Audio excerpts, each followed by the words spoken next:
Тэр залуучууд бол тэр мөнгөө төлөөд аваад ирсэн. Одоо авчирсан тэр хүмүүсийн өмч ихгүй. Орос техт байсан өмчийг тэр 49-ыг авсан залуучуудын өмч болсон байна. Одоо яг энэ өмч харин улсын их хурлын яг ажлын хэсэг гаргангуудаа шууд булааж авах нь юу энэ үндсэн үеийн зөрчил болох юм аа. Яг л манай үндсэн үеийн талаас тодорхой байна шүү дээ. Өмчийн эрхийг хязгаарлах нь бол хуулиар хязгаарлах гэж байна.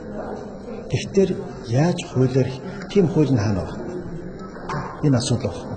Тэгэхээр чиний өмчийг одоо засаг нэг ажлын хэсэг төлөвлөлт авах. Яаж шүүхийн шийдвэр байхгүй.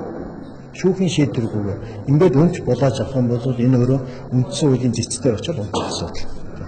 Би бол яг энэ сүүлчийн агшин дээр ярьж шүү.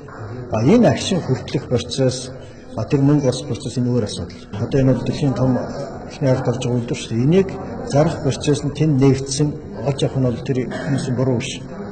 Тэр бол ямар ч асуудал байхгүй. Гэхдээ тэр мөнгө гаргалт, мөнгө босгалтын асуудал дээр Шинжаах төв банк ч юм уу нэг тэр банкны өөрийн хуулиуд бас тэр асуудал нь бол өөр шийдэх.